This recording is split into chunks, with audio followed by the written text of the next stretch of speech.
A fucking infinite Stratos showed up, bro. What? God, I love this show. Overlord Season 4, Episode 9, Countdown to Extinction. The episode pretty much starts off where we left off, with Albedo declaring war on the kingdom. Although the king, much to Albedo's surprise, was willing to offer his head in order to make peace, this does not change Nazarick's carrot and stick plan. I really love the emphasis we had with Albedo and her surprise to the king's decision. It really shows how much of a high tactician that she is and how she considers past actions in order to predict the enemy's movements, which therefore shows how much of an out-of-character decision this is for the king. Albedo's true personality leaks out a bit, and mad props to the voice actor of Albedo for showing this personality change very clearly and ominously. She guesses why the king decided this way, and she also threatens one of the nobles that cut her off while she was talking, as this can be seen as cutting off the words of Ainz, which she was there to deliver. Whatever the case may be, the plan of the Sorcerer Kingdom continues, with them sending their troops to attack 1 month from then. Now on to the next scene. We catch up with Brain on Glaus, Gazef's rival and friend, and one of the kingdom's top swordsmen. He is currently watching over the training of some children in the ways of the sword, making sure that all his knowledge and skills is passed on, no matter how insignificant they may be in the world where Ainz and the Sorcerer Kingdom exists. He discusses with his fellow trainers how they might be able to save some of these children in order for those skills to continue to survive and be preserved for future generations.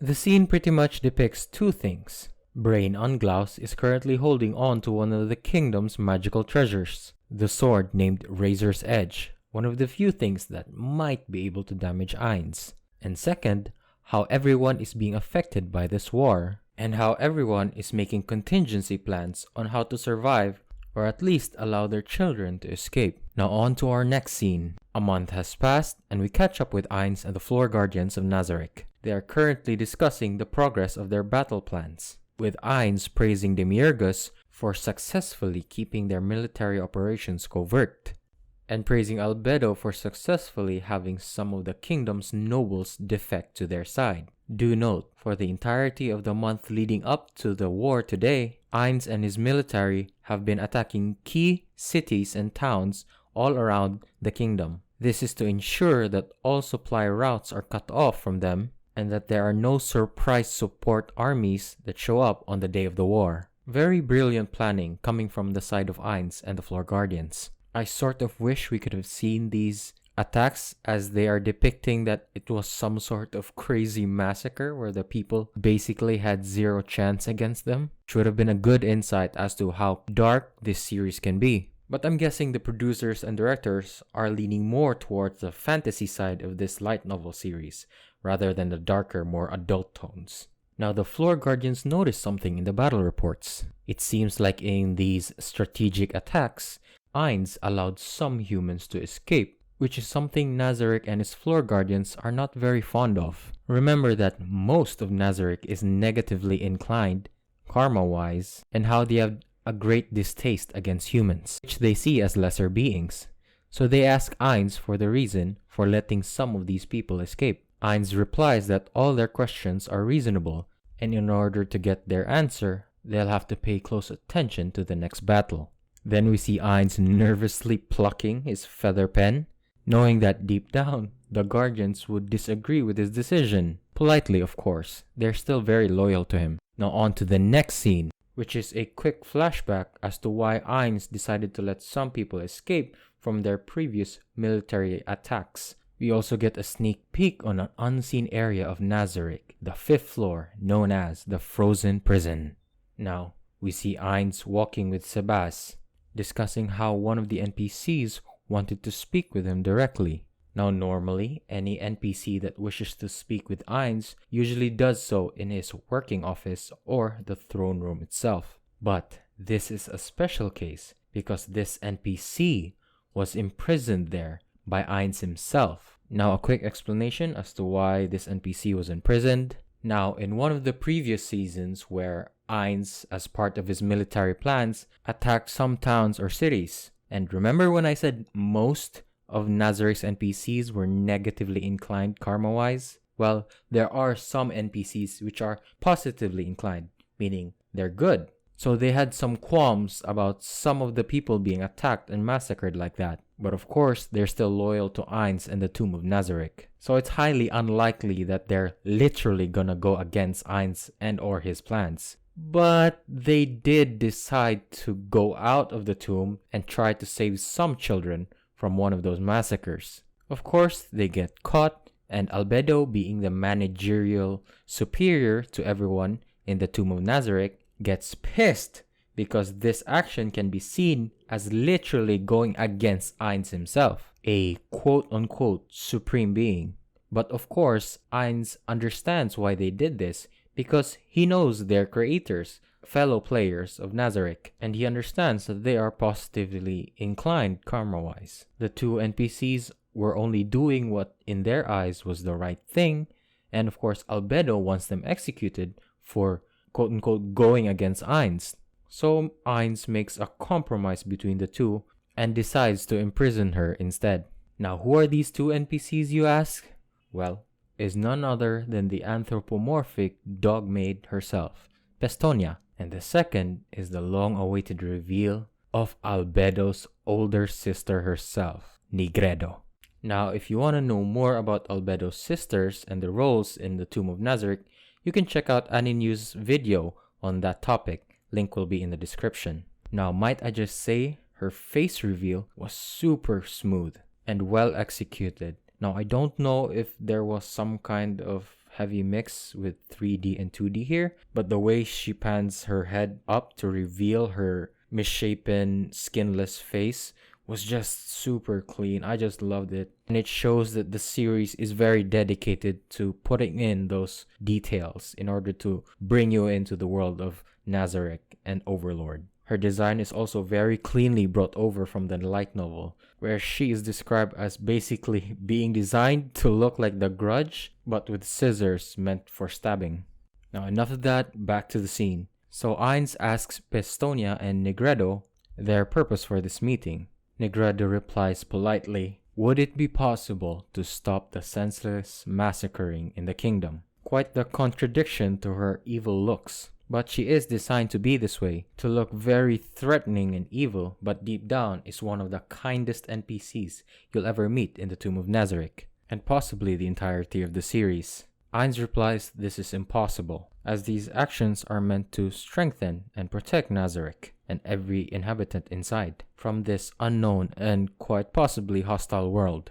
And second, they should not be bringing this up to Ainz, but instead follow and respect the chain of command, which Nigredo's superior would be Cocytus and Pestonia's would be Sebas. But Nigredo still passionately replies that all infants have potential to innovate and do good in this world. And Pestonia even adds that it's not just infants, it's all of the humans themselves. And they give Ainz a sample of their innovation in the form of biscuits, made by the people of Irantal themselves. Ainz graciously tries the sweets, and agrees with the idea that Nigredo and Pestonia are vocalizing. But Ainz also rebuts, saying that the strong stagnate, while the weak continuously grow stronger and often overthrows the strong. Which is basically explaining why Ainz is always very cautious and never leaves anything to chance if possible, in order to protect his beloved NPCs.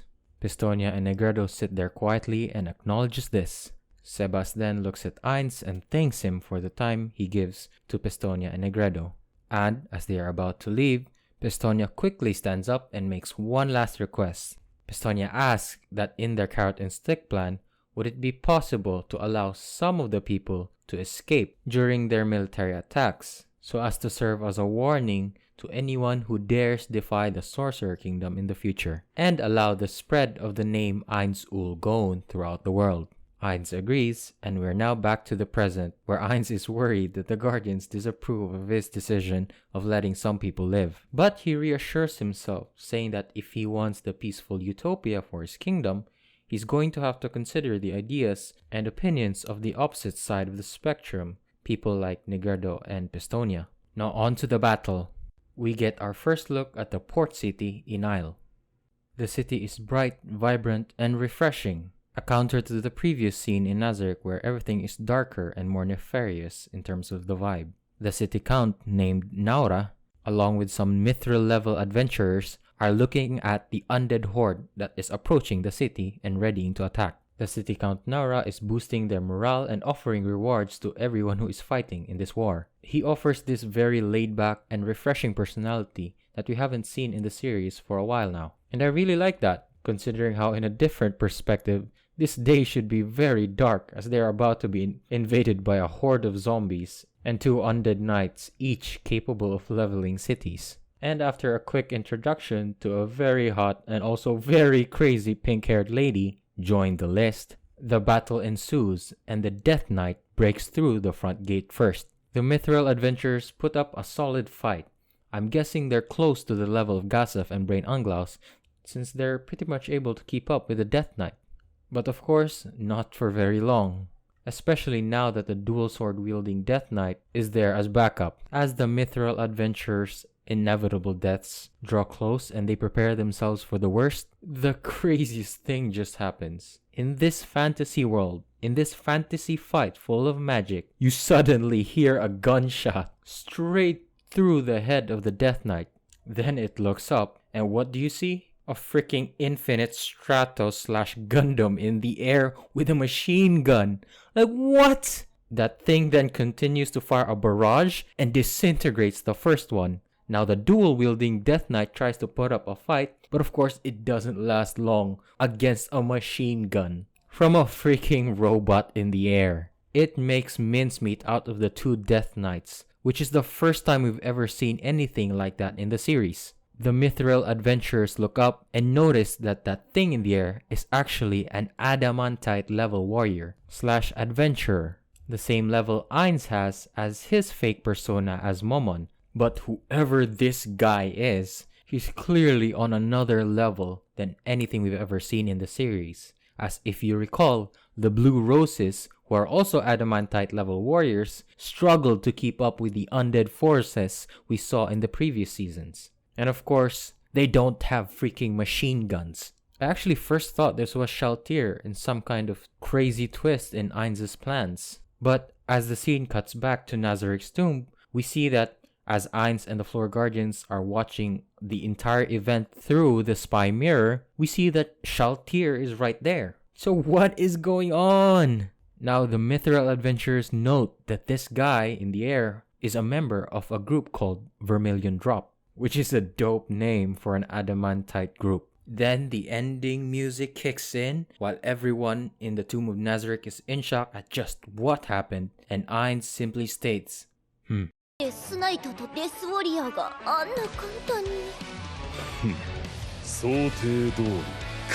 that episode was a good follow-up to the pacing from the previous episode.